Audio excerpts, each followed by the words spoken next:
Hey, and welcome back to another episode of Fay at 5. I'm LaTangela Fay, your hostess. And it always does my heart well to have those in the hot seat and on the tan line that's making the world smile, especially during these trying times and making the world we live in a better place.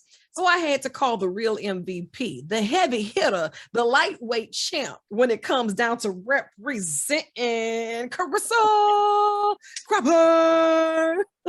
You heard him. You heard him. I'm good. How are you? I'm holding on. We all are. I'm keeping it together. I know it. And you're making it look glamorous, my darling. Thank you. Thank you. Look, I appreciate you so much for taking time out of your schedule because I know that you're busy. You got a lot going on. And this is your first trip to the madhouse, but just promise it will not be your last. Okay. Okay. Yes, ma'am. So I won't ask you any questions that you don't have the answers to, because this is what you do all the time. Lightweight. We're talking about ladies in comedy.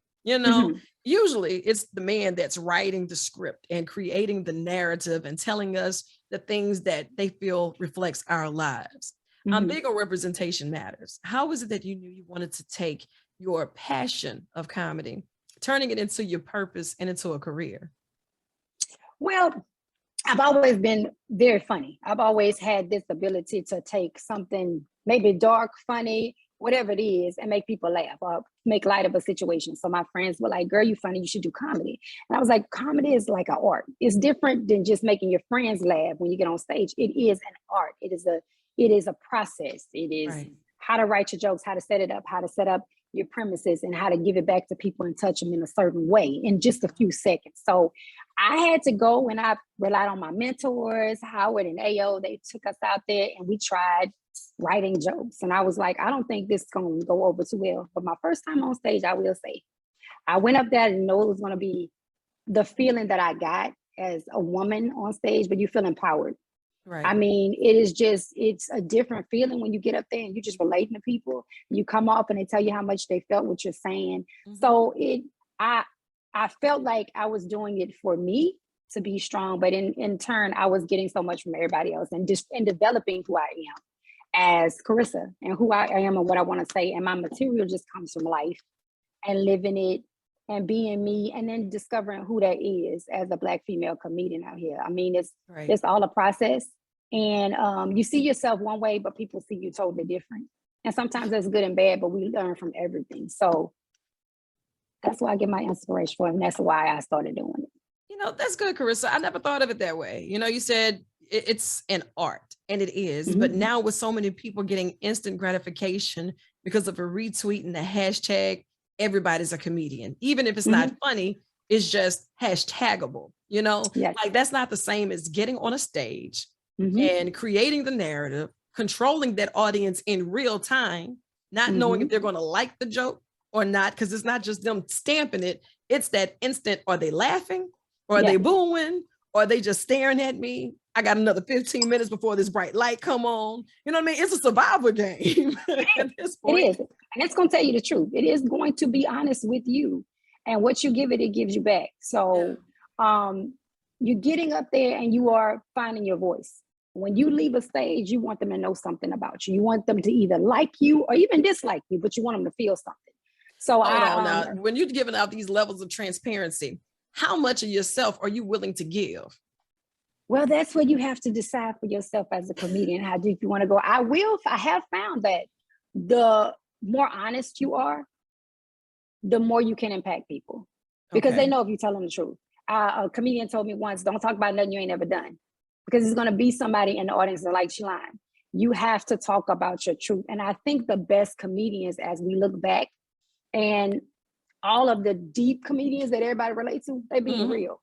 They are 100%, and it's scary. It's scary to be real. But also comedians look at comedians that take it there and you relate to them because they're being honest. So I think the more honest you are, the more that you get from it, and people can relate to you a little bit better. Initially you kicked off saying about how it's empowering for you as a woman, but also for those who are a part of your tribe. They know exactly what it is they should expect when it's you. If it's going to be something that's uncomfortable, if it's going to be something about their kids, if it's going to be something Mm-hmm. about themselves. It's just one of those moments where people have to relate. And if they don't, it's like a disconnect. So if you don't Definitely. take that time to learn who you are as an artist, people don't know who you Mm-hmm. are either. So then you Nope. become a time filler when as you start talking about the legends in comedy, they stood for something and Oh they yeah, they weren't did. afraid to say it. And when it was uncomfortable, they said it even louder. So if Yes, I'm ma'am. uncomfortable, all of us gonna be uncomfortable up in here together, you That's know? right. That's right. We're supposed to grow from it. That's all we're supposed to do. See yourself Yeah. in it. If you see yourself in something, that's what makes it relatable. So you talk to yourself. You talk to the people that you're looking at. And I believe when I've done that, the best, I get so much good feedback. And even if it's negative feedback, it's something. It's something to make you even grow when you come off the stage. So I think the more transparent you are, the better. If you want to be a great comedian, you got to drop it all and you got to be truthful about who you are. Yeah. That's Now what I I've feel. been to a lot of your shows and I have seen the growth in the topics that you do. And it's always been funny. It's always been relatable. But the more Mm-hmm. you grow, the more your tribe grows because now you're talking to a larger audience. It Mm-hmm. went from self to as where you start talking about the other things that you have going on with your career and the challenges that you've had there, and even pointing the blame at the people who producing some of these challenges that you have. Yes, And I'm yes, gonna leave it at that. Be like, I thought Billy was the problem until I met Billy's mama. exactly, And to exactly. That's have where it comes all of that from. in the audience to bring it all back into perspective, that Yes, says a lot. yes, yes, yes, absolutely. Now, people may not understand that outside of making people laugh, you got real life going on. Oh yeah. As outside begins to reopen, we try to leave this pandemic and that ongoing situation behind us. But as an Mm-hmm. artist, how are you able to keep your level of creativity going and to find subject matter that wouldn't turn people into a more grim situation than where we were? I actually, during the pandemic, some people thought it was a negative thing. I'm a teacher. That's my real life. So learning to teach pre-K from the computer when I'm not really computer literate in that way was very scary. But I learned that I could do so much, and my parents could understand me so much better because they're right there seeing. I had a parent tell me just this past week, it was like, when you went virtual, I saw how much my kid needed to learn in pre-K, and it wasn't just playing. And she Right. could actually see her growth, her child's growth from this year, from last year to this year. And I was able to just explore another side of my creativity in doing that. Along with comedy, I was able to be on shows that were virtual and Zoom rooms. I was able to meet comedians I probably wouldn't have met Yeah. all the way across the country and relate to other comedians and see what their experience was. And it was exciting. So to Yeah. be able to do that kind of stretch, writing about what you were going through in pandemics, the stories that you've heard, the scariness of what all this is and COVID and where the world is going to go is also an experience. I mean, I didn't think I would live to see a day where we have to wear masks. But now it's so common. My kids in my class like, you got to get your mask. You got to Yeah. get your mask. Everybody going to get the 19. I mean, they 4. They be like, girl, you going to get the 19. Everyone knows. But I mean, the creativity comes from being uncomfortable. I mean, when you're comfortable, you don't grow. So being uncomfortable made me explore some other avenues of exploring my creativity. So I've been writing stuff, and that is amazing to be able to write something and print something out, and you think it's going to become something. Like I'm working on shows and things. So that helps me. It helped me to have to tap into another form of another way to be creative and it to be profitable. So it's exciting for me. Right. And meeting lots of people across a platform that you would never think would be. I mean, I'm reaching all these people, and I went on a show, and it was like, you get money in your Cash App, and I was like, oh, okay, a little extra. I'm not gonna turn it away, but it was really, really fun, and I was nervous because I'm not really, I'm I'm in person type, and so I had to learn how to like not keep my face still. I had to keep smiling. It's a whole thing to be on here and still be relatable. So I had to grow, baby. I was like, oh, I'm nervous. Am I sweating? I got to keep my lighting. I had to keep my lighting. I had That's to what get it everything straight. It's a Woo, struggle. So not only do it's you a have to remember these struggle. jokes, you got to remember your default look. Should you laugh at yourself? Are they laughing at me? Is that emoji? Do I like this emoji? What does that emoji even mean? Mm-hmm. I didn't even They know got what this some of the thing people out were now. saying. Carissa, I don't know if you've ever seen it, but it's called the Emojipedia. So for folks like us who don't know exactly what the I don't emojis know. mean, it's an encyclopedia of emojis. So that way we're up to par. Well, we'll know because I don't know. I don't know the comments. I don't know these acronyms. I'm lost. Don't And know. I don't know what they're talking about. I just Don't nod know. and agree. So I don't know After what they LOL, call I'm lost. I am. I'm lost. I don't know what all this means. I can kind of guess, but most of the times I'm incorrect. So let's just Use our words. help me. I just use your words. Spell everything out. Spell it out for me, please. Let me know. And thank you. Siri is my best friend because I call her for just about everything. But you know what? Me and Siri don't get along because every time I ask her something, she never answers what I'm asking her. She always comes back with some rude comment. I asked her one time something. She says, I don't know your father. I didn't even ask you that, ma'am. I didn't even ask you that, ma'am. I don't even talk to her because she never comes back with what I'm talking about. Never. I don't know if it's the vocal tone. I know I tried to clear my voice. I try to speak clearer. I get closer to her. Never does it come out right for me. I don't know how to talk to her. So now you mean to tell me that you and Siri are just beefed out? We beefed out. I don't even refer to her. I Google it. We're going to have to work on you and Siri. I can't do this right now. I try to enunciate and she always gives me back something negative or something that I didn't ask.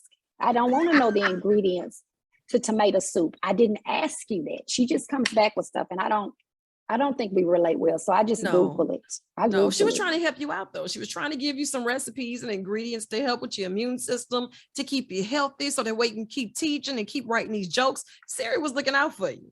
That's the problem. How does she know about my immune system? No. How does she know? Because she's listening. She knows too much. She's listening. I close all my cameras off at night because I don't know if the government is watching. I don't know who Siri really is. So just watch it, LaTangela. She might come after you next. She might, but I tell you this, if they got up a most wanted ad and they got more than $12.99 plus shipping and handling on you, I'm gonna tell them I know you and where you're at because so I know I'm not over to here be selling these tickets to the next show, Carissa. Look. You know what? I can't do nothing with you then if you're gonna tell. Don't you gonna keep tapping. I can't fool with you. I'm not going nowhere with you in the darkness. No, I'm just trying to tell them where you're at, babe, because everybody needs to find you. That's it. You know, we need more of those in control that's making it happen, making the world laugh. The crime or something I did. But if you tell them where I'm at, find me. That's it. Tell them where I'm at. Okay. Because I'm rolling with you. And I'm going to stand beside her. All the time. All the time. So come find me. I'm a small, petite lady. I need to be found. I'm not about to fight with you today. I'm 87.5 pounds. I'm trying to get big. That's it. On the show, we have a feature called Dear Life, right? Okay. You can either leave a letter of expectancy or a letter of inspiration, but you got to kick it off with Dear Life. Dear Life. Dear Life, it's been hard, but I'm moving up with God. I don't know where I'm going to go, but I might be headed towards your door. If you want to laugh, buy that ticket, come to the show. You could bring a cow or a calf. Boom. Dear Life. Word, I felt that. Girl, I felt that. It resonated in my spirit. A cow or a calf. Ooh, you know what, Carissa, how can we keep up with you and your movement and all the voices in your head? Look, just follow me on everything, Carissa Cropper. You can follow me on TikTok. I'll be doing videos. I do the Instagram. I'm going to be out there. Go on my YouTube, just Carissa Cropper. Follow me on Facebook, everything. And I'm going to be at this show. I'm going to be hosting. Y'all come on out there because I'm going to be dancing. When I get out, because of the COVID, I just lose myself. So if you want, I'm going to lose myself. I don't know what I'm wearing, but I know I'm going to be on. I'm dancing and everything. Oh, yes. I might DJ. I might DJ. If he will let me get on there. Wait, what? Be up there. What? That's how they do it. Ow. You know what? That just means we got more work to do. This is your first trip to the madhouse. I refuse to let it be your last, but I want you to chase the sun or let the sun chase you. Either way, get after it. I love you, and there's absolutely nothing you can do about it. I love you too, girl. Yay.